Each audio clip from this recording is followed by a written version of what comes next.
இப்போ விவசாயிங்கிட்ட வந்து market price கேட்டு மார்க்கெட் ப்ரைஸ் சொன்னால் ஹலோ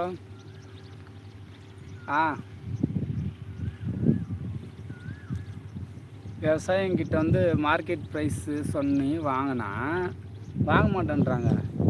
அதே டிமார்ட்டு, சென்னை சில்க்ஸு, அந்த பெரிய பெரிய கடைங்களில், அப்புறம் பீஸா பர்கர் கடைங்களெல்லாம் ரேட் கேட்டால் ஓட மாட்டாங்க. கொடுங்க, தின்றோம் நாங்கள், கொடுங்க, வாங்கிட்டு போகிறோம் நாங்கள். விவசாயிங்க அப்படின்னா விவசாயிங்கெல்லாம் ₹1 ₹2 கொடுத்துட்டு லட்சமாக விளைச்சலுக்கு போய் போட்டு லாஸ்ட்டில் தலைமையில் துண்டை போட்டுன்னு விவசாயிங்க உட்காந்துக்கணும். மருந்து, எருவு, சாப்பாடு எல்லாம் கணக்கு போட்டு எவ்வளோ வருது. இப்போ நம்ம செடி போடுறதுலேருந்து கிட்டத்தட்ட இதுக்கு 2-3 லட்ச ரூபாய் இருக்குது. செடி, அதுக்கு முன்னாடி உழவு ஓட்டுனது,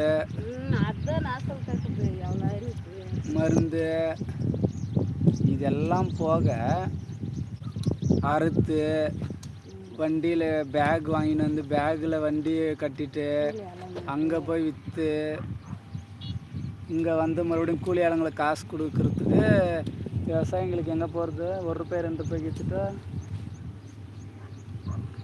இதை நீ தான் கேட்கணும். விவசாயிங்க எல்லாரும் இதில் ஒரு டைலாக் சொல்லுவாங்கள்ல, எல்லாரும் அதுக்கு தான் விட்டுட்டு ஒரு ஒருத்தர் போத்தாக்குறாங்க விவசாயத்தை.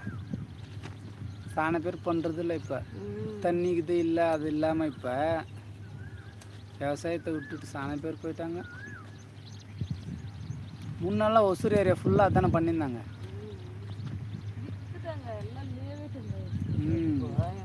பின்ன ₹1 ₹2 கேட்டாக்கா என்ன விவசாயிங்க என்ன விற்றுட்டு போகாமல் என்ன பண்ணுவாங்க? நிறுத்துங்களா?